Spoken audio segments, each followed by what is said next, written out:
Technical View pound sterling 7 Oktober 2020 per jam 11:35 waktu Indonesia bagian Barat. High 1.2888, low 1.2868, dan running price kini tertahan di 1.2885. Oke, setelah bullish kembali bearish, lalu kemudian kembali lagi bullish, dan akhirnya kembali terbenam sebagai pola bearish. Nah, kemarin sebetulnya tidak salah sama sekali karena memang spike-nya sudah terlanjur terjadi terlebih dulu sampai kurang lebih zona ya ini 1.3006 ya. Persis masih dalam zona abu-abu ini lalu dia tertahan. But anyway, ada satu hal yang cukup menarik, tapi sebelum itu saya coba kupas dari bentuk candlestick, dua formasi candlestick terakhir di tanggal 5 dan tanggal 6 ya. Dikarenakan kemarin dia big long bearish candle, lalu kemudian kalau kita padankan berarti ini bearish engulfing. Otomatis hari ini adalah tekanan. Berarti kita mencari area sell. Lalu kemudian zona support ini bisa saja pullback di area 1.2847, itu supportnya terlampau dekat ya sebetulnya karena area terendah sampai saat ini 1.2868. Oke. Support kedua yang harus Anda perhatikan 1.2795 atau lebih tepatnya area ini adalah 1.2811 ya, area tertinggi tail dari tanggal 10 Juni 2020. Nah, lalu kemudian barulah nantinya MA 200 di 1.2718. Tapi yang ingin saya soroti, kemungkinan ini yang saya sedang amati ya, apakah nantinya akan terbentuk inverted head and shoulder apa tidak. Mana yang bisa disebut inverted head and shoulder? Oke, Anda perhatikan zona ini. Zona ini kalau Anda perhatikan, swing low, swing high, swing lower ya, swing high yang sama ya, equal di zona ini, lalu kemudian swing low. Nah, swing low-nya apakah terhenti di sini? Ya, bertepatan dengan zona support atau ya ini dari trend channel, atau memang nantinya di zona biru yang berarti equal dengan bagian suspected left shoulder. Ini left shouldernya ada di kisaran 1.2790 ataupun 1.2760. Jadi kalau misalkan ternyata dia turun tapi terhenti di area ini, harap perhatikan. Bisa jadi kalau misalkan dia ternyata swing low-nya cuma sampai situ lalu kemudian dia rebound kembali dengan mungkin lebih kepada faktor Brexit daripada ketimbang pelemahan dolar kembali, maka kemungkinan potensi ini akan menjadi area right shoulder. Ya, yang artinya lagi zona abu-abu ini di 1.3005 ataupun 1.3006 itu akan menjadi zona neckline dalam kemudian hari. Artinya kita masih tetap memiliki kesempatan untuk rebound, untuk harapan dari Brexit ketimbang dari pelemahan dolar, karena kemungkinan dolar sendiri setidaknya masih tetap rancu menjadi area safe haven berebutan antara gold dengan dolar. Nah, kalau itu terjadi saya akan mengenyampingkan terlebih dulu outlook dari dolarnya. Saya lebih berpertimbangan dengan faktor internal politik yang memang sedang tahapan intensif untuk negosiasi Brexit. Jadi meskipun ini akan tetap terjadi penurunan, saya berharap candlestick hari ini akan terwujud atau terbentuk sebagai doji candle sehingga nantinya kemudian hari ya mirip dengan candlestick di tanggal ini ya, tanggal 17 Juli. Kalau itu terjadi berarti kita akan dapat pola bullish di kemudian hari dan bisa kita harapkan tentang potential inverted head and shoulder. Nah, di grafik keempat sendiri untuk hari ini karena dia sudah nembus area trendline biru, berarti otomatis yang sedang terjadi saat ini adalah area pullback. Ya, di mana pullbacknya memang ini dekat sekali, tapi yang paling ideal sebetulnya pullback lagi di area ini. Ya, berarti let's say dengan resiko kemungkinan dia akan kembali ke dalam sebetulnya ya, tapi kalau tidak maka ini relatif kuat. Apalagi kalau kita lihat zona trendline biru berhimpitan dengan areal historical price ya. Berarti areal yang paling dinantikan adalah 1.2940 sebetulnya. Jadi untuk hari ini kalau ada spike atau rebound di 1.2920 ataupun 1.2940, hati-hati, silakan lakukan sell di areal tersebut dengan asumsi bahwa ini masih tetap penurunan dikarenakan dolar.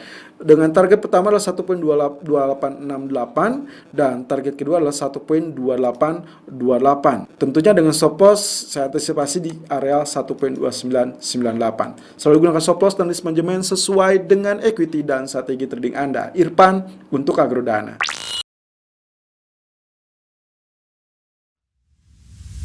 Technical View Euro USD 7 Oktober 2020 per jam 11:40 waktu Indonesia bagian Barat. High 1.1739 dan low 1.1724. Running price 1.1731. Range yang sangat sempit diciptakan untuk euro hari ini. Dan sama hal seperti kemarin ya, ternyata memang betul area kenaikan juga relatif lebih kita sebut dengan area abu-abu ya, karena kita masih beranggapan bahwa 1.1800 ataupun 1.1820 sebetulnya itu adalah area pullback. Kalau kita asumsikan penurunan atau breakout ini adalah tanggal 21 September ya. Jadi ini masih cukup normal meskipun kemarin sudah memberikan harapan yang cukup pasti karena dia sudah sempat spike bahkan melewati zona abu-abu di 1.1750 ya. Tapi ternyata Anda bisa lihat sendiri pola candlenya berbentuk bearish. Nah, dengan catatan ini bukan bearish yang halving karena badannya tidak melebihi badan dari candlestick tanggal 5. Ini lebih kepada bearish harami. Ya, ini normalnya bearish harami.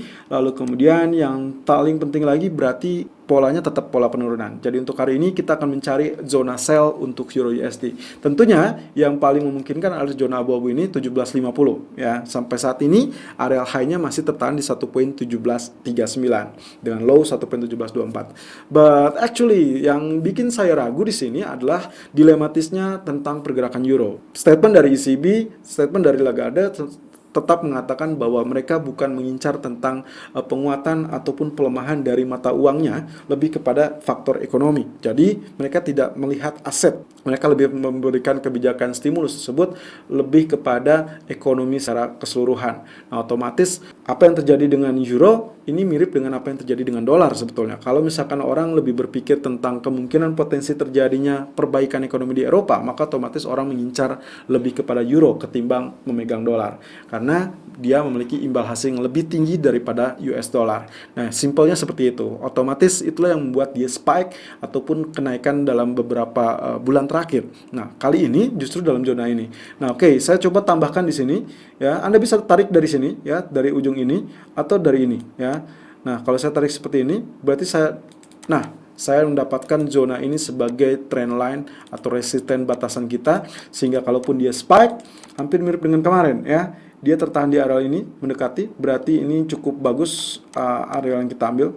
Nah, oke ya, berarti kalaupun dia spike at least 1.1785, jangan terlalu yakin bahwa itu adalah zona yang mulai bullish ya, supaya kita tidak terjebak seperti kemarin, karena kemungkinan potensi ini masih dalam kekangan pola penurunan. Di grafik keempatnya kemarin ya, dari triangle ini saya hapus dulu. Dari triangle-nya sendiri seperti demikian, lalu area trendline biru yang juga sempat ditembus. Nah, ternyata melengkungnya sangat indah. Sebetulnya idealnya teman-teman, ini harusnya mengalami kenaikan kembali setidaknya sampai area biru ini ya, 1.1764. Saya abaikan garis merah ini karena ini mungkin sudah terlalu rentan, jadi saya bisa hapus. Ini sebetulnya zonasinya mirip dengan zonasi ascending triangle, meskipun dia sempat spike, sempat tembus, tapi dia kembali lagi. Tapi saya asumsikan mungkin dia akan swing high-nya sampai area ini, barulah nanti di sini akan terjadi rejection. Jadi silakan lakukan sell on pullback di kisaran 1.1765 ataupun ya 1.1755 ataupun 1.1770 dengan target pertama 1.1710 dan target kedua adalah 1.1665. Stop loss silakan gunakan di area 1.1830.